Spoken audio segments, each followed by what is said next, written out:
दाता तो दिनत्राता भाग्य विधाता श्री स्वामी समर्थ श्री स्वामी समर्थ तो अवधूता सतजननाथा शल्य विघाता श्री स्वामी समर्थ. श्री गुरुदेव दत्त. श्री स्वामी समर्थ. तर पहा, पौर्णिमा म्हणजेच माघ पौर्णिमेचं अजून विशेष असं महत्त्व आहे.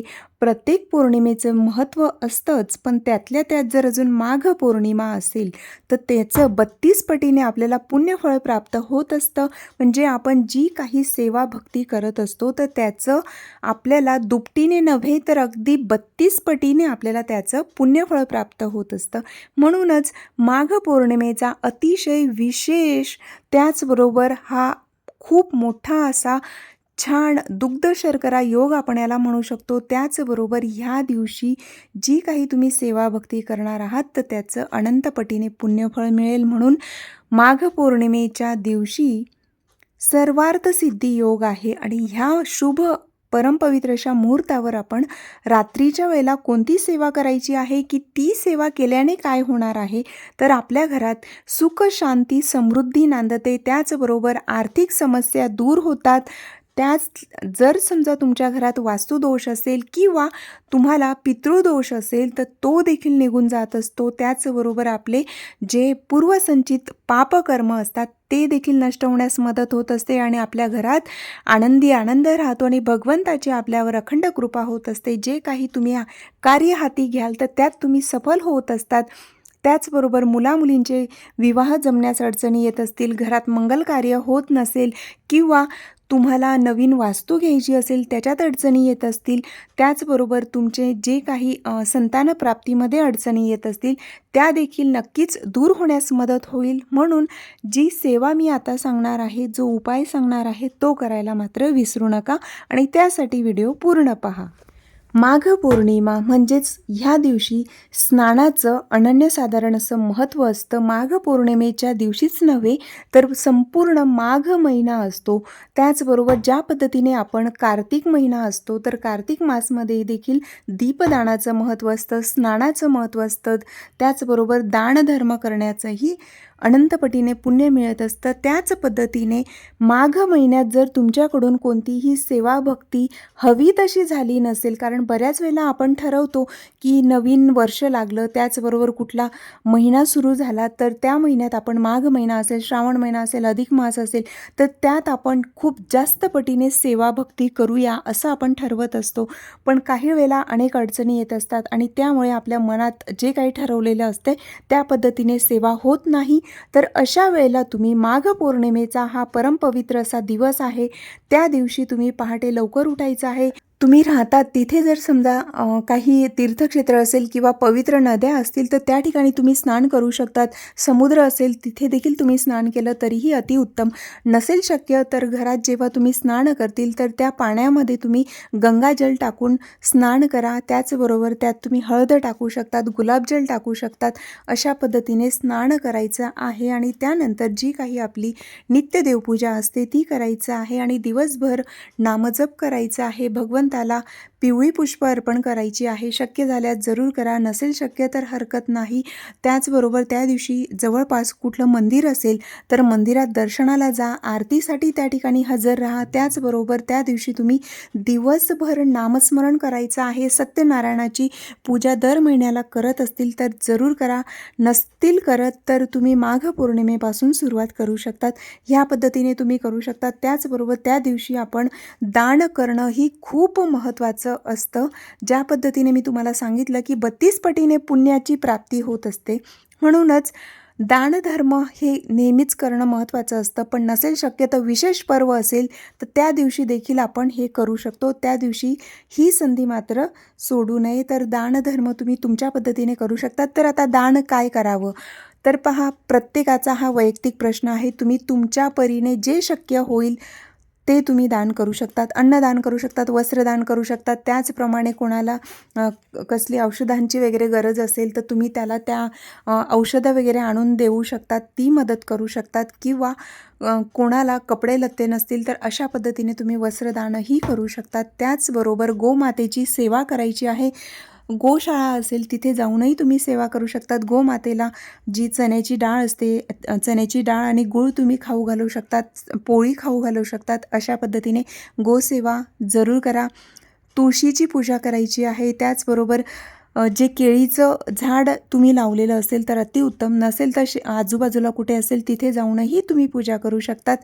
विष्णूंचा जो मंत्र तुम्हाला आवडत असेल त्या मंत्राचं दिवसभर नामजप करू शकतात आणि देव्हाऱ्यामध्ये त्या दिवशी अखंड दीप प्रज्वलित असू द्या, तेलाचा असू दे किंवा तुपाचा असू दे, हरकत नाही, जरूर करा. त्याचबरोबर उंबरठा पूजन करायला विसरू नका. सूर्याला नमस्कार करा, शक्य झाल्यास अर्घ्य द्या, नसेल शक्य तर सूर्य नमस्कार करा. आदित्य हृदय स्तोत्राचा पाठ तुम्ही वाचू शकतात. त्यानंतर महत्त्वाचं की ह्या दिवशी तुम्ही फळ देखील दान करू शकतात. तर फळांमध्ये शक्य झाल्यास जे जमेल ते तुम्ही करू शकतात, पण शक्य झाल्यास केळीचं दान करणंही अत्यंत फलदायी म्हटलं जातं. त्यानंतर ह्या दिवशी तुम्ही देवांना नैवेद्य अर्पण करा.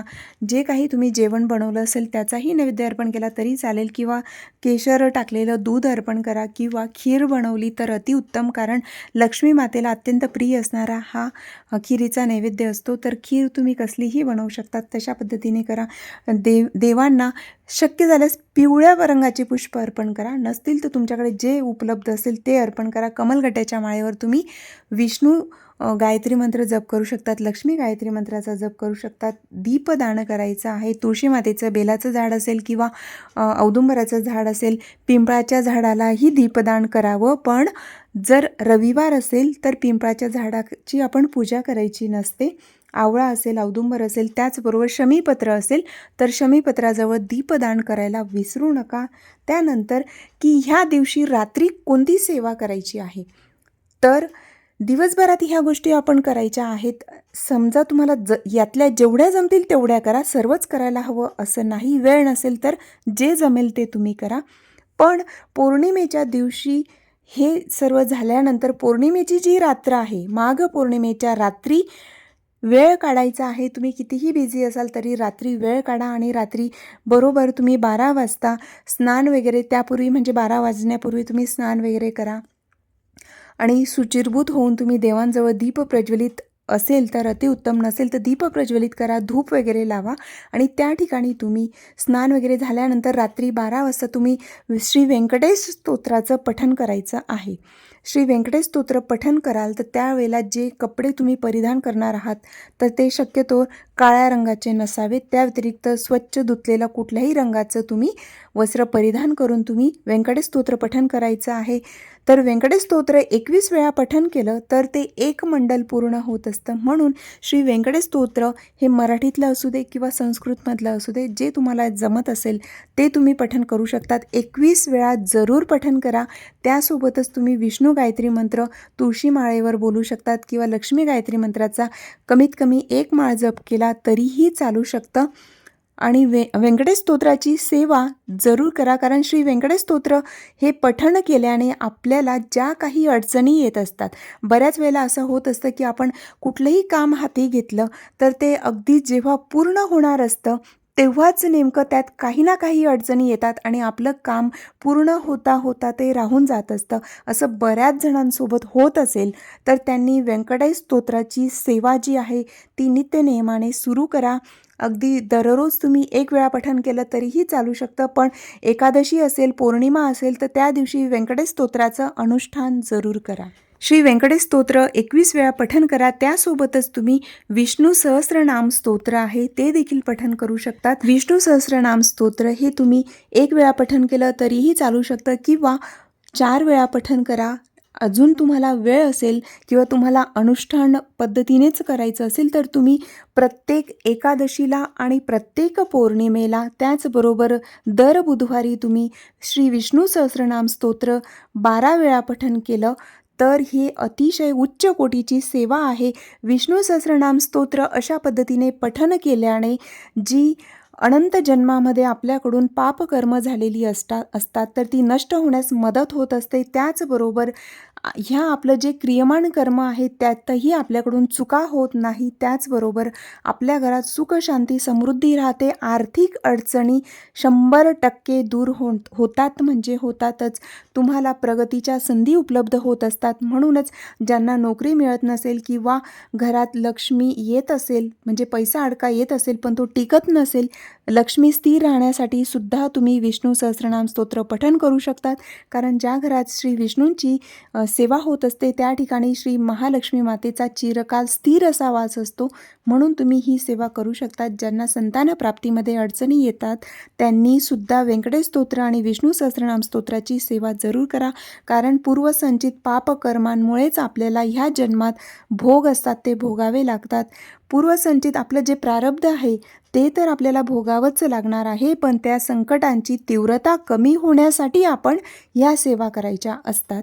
म्हणजे जे काही खूप मोठं संकट येणार असेल तर ते अगदी थोडक्यात निभावून जातं आणि आपण त्याच्यातून सुखरूप बाहेर पडत असतो. म्हणूनच आपण ह्या सेवा भक्ती करायच्या आहेत की जेणेकरून पूर्वसंचित पापकर्म नष्ट होतील आणि आपल्याला जे काही प्रारब्ध भोग आहेत तर ते भोगण्याचं आपल्याला सामर्थ्य प्राप्त होईल. म्हणूनच ही सेवा जरूर करा. ह्या अतिशय उच्च कोटीची सेवा आहे. यामुळे आपल्या घरात सुख शांती समृद्धी राहते. मनातील सर्व इच्छा पूर्ण होत असतात. म्हणूनच ही अतिशय उच्च कोटीची सेवा प्रत्येक पौर्णिमेला करा. एकादशीलाही तुम्ही करू शकतात. माहिती आवडली असेल तर लाईक आणि शेअर जरूर करा आणि कमेंटमध्ये श्री गुरुदेव दत्त लिहायला विसरू नका. श्री गुरुदेव दत्त.